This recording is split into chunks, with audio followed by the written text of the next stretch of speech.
Assalamu alaikum dear students. This is Dr. Ehsan Ali and now I am going to continue the previous session that is basically based on business structure. और last session में हमने बात की थी basic foundations की, जिसमें हमने business को क्लासीफाई किया था इन 3 टाइप्स। वो कौन कौन से थी?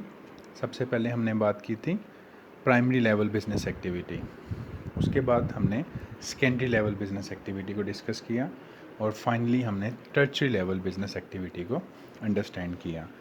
प्राइमरी लेवल में हमने बात की थी जो आपके नेचुरल रिसोर्सेज एक्सट्रैक्ट होती हैं वो आपके प्राइमरी लेवल बिज़नेस को कवर करती हैं। नेचुरल रिसोर्सेज को प्रोसेस किया जाए जब और वो एक फ़ाइनल प्रोडक्ट बनाई जाए, वो आपका सेकेंडरी लेवल बिज़नेस एक्टिविटी है। और जो आपकी सर्विसेज हैं जिसमें आपकी होटल इंडस्ट्री है, आपकी ट्रांसपोर्टेशन है, वो आपके टर्चरी लेवल के अंदर कवर अप होती हैं। इसके बाद हमने देखा था कि बिज़नेसेस की टाइप्स कौन कौन सी हैं। तो हमने कहा प्राइवेट बिज़नेस होता है और पब्लिक लेवल होता है। प्राइवेट जो कि इंडिविजुअल्स या ग्रुप ऑफ इंडिविजुअल्स ने ओन किया हो, और पब्लिक लेवल बिज़नेस वो है जो कि आपकी गवर्नमेंट की इन्वॉल्वमेंट में है। फिर हमने बात की इकोनॉमी की टाइप्स कौन कौन सी हैं। हमने वहाँ पर देखा हमारे पास एक कमांड इकोनॉमी है, एक हमारे पास फ्री मार्केट इकोनॉमी है, और थर्ड हमारे पास मिक्स लेवल इकोनॉमी है। कमांड इकोनॉमी में हमने कहा कि वो इकोनॉमी जो कि गवर्नमेंट कंट्रोल करती है किसी भी कंट्री के अंदर। फ्री मार्केट इकोनॉमी जो कि फ्री मार्केट है जहाँ पर प्राइस डिमांड एंड सप्लाई की बेस पे बेस कर रही होती हैं। और मिक्स के अंदर जहाँ पर गवर्नमेंट की इन्वॉल्वमेंट भी होती है और प्राइवेट सेक्टर की भी होती है, तो उसको मिक्स लेवल इकोनॉमी हमने कवर किया। उसके बाद हमने ये डायग्राम देखी थी जो आपके सामने है, जहाँ पर हमने बात की थी कि प्राइवेट सेक्टर बिजनेसेस में हमारे पास कितनी टाइप्स हैं। हमने सोल ट्रेडर को यहाँ पर देखा है डायग्राम में, पार्टनरशिप है, लिमिटेड कंपनीज, कॉरपोरेशंस और लिमिटेड कंपनीज। हमारे पास 2 टाइप्स हैं, प्राइवेट और पब्लिक लिमिटेड कंपनी। तो इसके आज के सेशन में हम ये कवर कर रहे हैं इसकी डिटेल को। सबसे पहले हमारे पास है जी सोल ट्रेडर। सोल ट्रेडर जैसे मैंने आपको पहले भी बताया था कि जब इंडिविजुअल कोई बिज़नेस को रन कर रहा होता है एक पर्सन, तो हम उसको सोल ट्रेडर का नाम देते हैं। One person provides the permanent finance and in return has full control of the business and is able to keep all the profits. ठीक है, इसके एडवांटेजेस क्या हैं जी? ईजी टू सेटअप है, कोई फॉर्मेलिटी नहीं है, एक पर्सन आराम से स्टार्ट कर सकता है, कोई भी छोटी सी शॉप आप ओपन कर सकते हैं, कोई भी छोटा सा सेटअप आप स्टार्ट कर सकते हैं।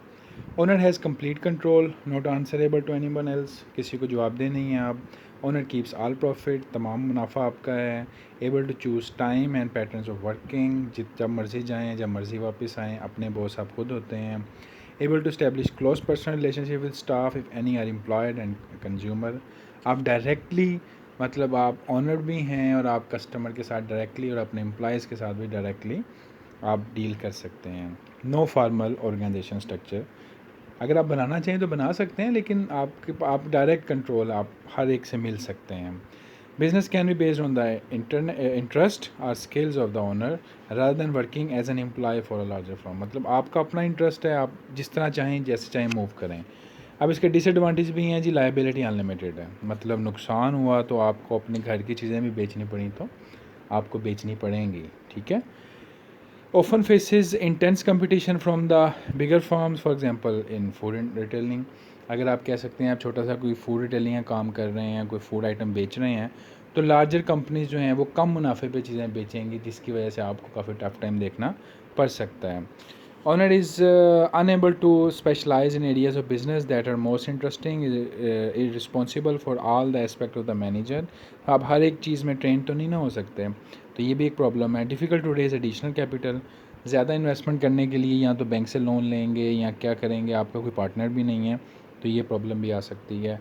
Long hours offer necessity to make business pay, मतलब ये कहा जाता है कि ना तो इन लोगों की कोई ऑफ डे होगा, सैटरडे है, संडे है, कोई भी रिलीजियस त्यौहार है, ईद का दिन है, कोई ऑफ नहीं है। ठीक है, तो 24/7 इन शॉर्ट आपकी जॉब टाइमिंग है।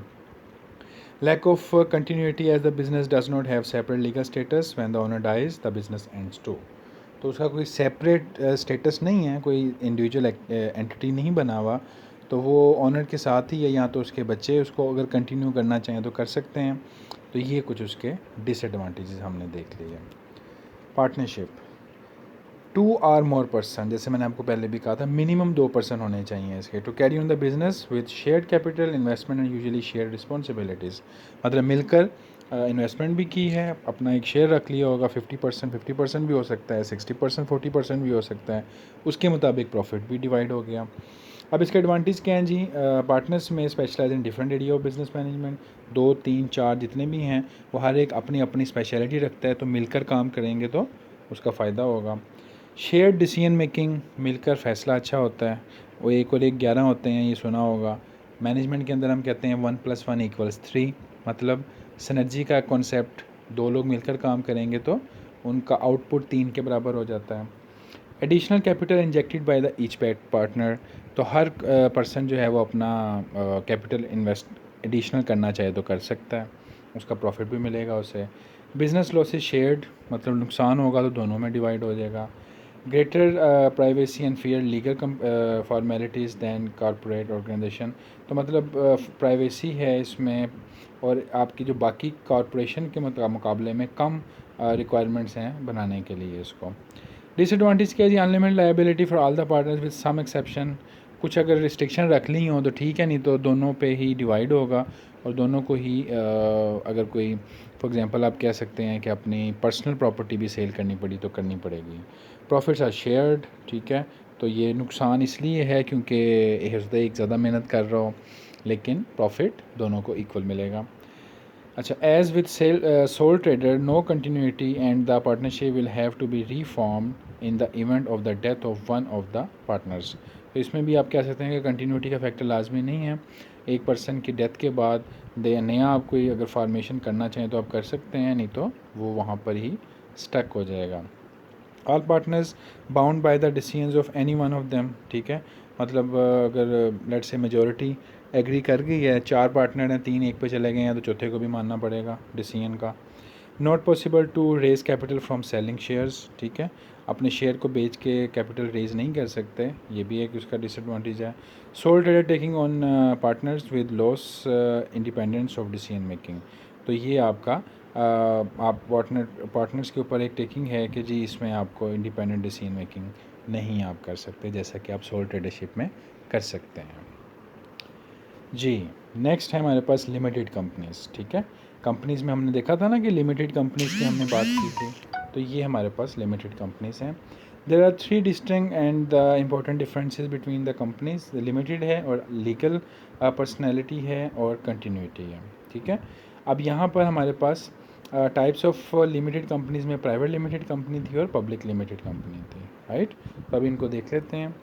Private limited company, a small to medium sized business that is owned by the shareholder who are often member of the same family. This company cannot sell share to the general public. मैंने आपको बताया था कि जो limited company और private limited company है, क्योंकि ये प्राइवेट है इसलिए ये पब्लिक में जैसे कि स्टॉक मार्केट में शेयर आप सेल आउट कर सकते हैं, वैसा ये नहीं करते। ये आपके फैमिली मेम्बर्स हो सकते हैं या कोई भी अगर एक्सटर्नल भी आप उसमें ऐड करते हैं, आपका कोई फ्रेंड है, रिलेटिव है, तो वही आपका शेयर होल्डर है, बोर्ड ऑफ डायरेक्टर्स है या आपके इन्वेस्टर कहलाएंगे। एडवांटेज क्या है जी? Share holders have limited liability, ठीक है, जितनी इन्वेस्टमेंट है उतनी ही लायबिलिटी है, ये नहीं है कि नुकसान हुआ तो सारे का सारा आपको पे करना पड़ेगा। सेपरेट लीगल पर्सनैलिटी है, किसी की डेथ के बाद, किसी की डिसकंटिन्यू करने के बाद भी वो बिज़नेस चलता रहेगा क्योंकि उसका एक नाम है, ठीक है, वो एक रजिस्टर्ड कंपनी हो गई है अब। Continuity in the event of the death of the share holder, मैं पहले भी बता चुका हूँ आपको, बिजनेस चलता रहेगा अगर किसी की डेथ भी हो जाए। Original owner is still often able to retain control, ठीक है, तो वो जो ओरिजिनल ओनर है वो आपका कंट्रोल ऑन कर सकता है। Able to raise capital from sale of the share to the family friends, अगर आप कह सकते हैं कि आप उससे निकलना चाह रहे हैं तो आप अपनी इन्वेस्टमेंट किसी को शेयर कर सकते हैं। Greater status than un incorporated business, status जो है वो इसका ग्रेटर है, ज़्यादा है as compare to the other business. Disadvantage क्या है जी? Legal formalities involve in stabling the business, time ज़्यादा लग रहा है, ठीक है, सोल ट्रेडर में कम था, पार्टनरशिप में कम था। Capital can not be raise by the sale of the shares to the general public, general public में नहीं सेल कर सकते, अपने फ्रेंड को या अपने दूसरे पार्टनर को सेल कर सकते हैं, मार्केट में शेयर सेल नहीं हो सकते। Quite difficult for share holders to sell share, तो इसलिए मुश्किल है निकलना बाहर। End of the year accounts must be spend to companies house available for the public inspection there, less secrecy over the financial affair than the sole trader the partnership. तो सबके साथ share करना पड़ेगा, क्या है फाइनेंशियल स्टेटमेंट्स क्या कहती हैं, बिज़नेस क्या रिफ्लेक्ट करता है। प्राइवेसी नहीं है जितनी सोल ट्रेडर में थी, आप किसी को ना बताएं, आपका अपना था। पार्टनरशिप में जितने पार्टनर थे उनको बताना पड़ेगा। यहाँ पर जितने लोग इन्वॉल्व हैं, ज़्यादा लोग हैं, ज़्यादा सेक्टर्स हैं, आपको अपनी फाइनेंशियल स्टेटमेंट उनके साथ शेयर करनी होती है। तो प्राइवेसी कंपैरेटिवली कम है आपकी। नेक्स्ट जी हमारे पास पब्लिक लिमिटेड कंपनी है, limited company of a larger company than legal right to sell shares to the general public, और ये आपकी नेशनल स्टॉक एक्सचेंज में काम कर रही होती है। लिमिटेड कंपनी इसके एडवांटेजेस हैं, सेपरेट लीगल आइडेंटिटी है, कंटिन्यूटी है, ease of buying and the selling of shares है, और आपका access to the substantial capital है। मतलब आप इसके एडवांटेज में देख सकते हैं कि जनरल पब्लिक के साथ इंट्रैक्शन है, आप उसमें ease of buying and selling of the share कर सकते हैं, कंटिन्यूटी की बात कर सकते हैं, ये सारे फैक्टर इसमें कवर अप हो जाएंगे। डिसएडवांटेज में क्या है, legal formation in the formalities है, कॉस्ट ऑफ बिजनेस कंसल्टेंट्स और फाइनेंशियल एडवाइज़र्स में आपके यहाँ पे हैं, share prices subject to the fluctuation है, लीगल रिक्वायरमेंट्स हैं, risk of take over and the direct influence by the short term objective of the major investor.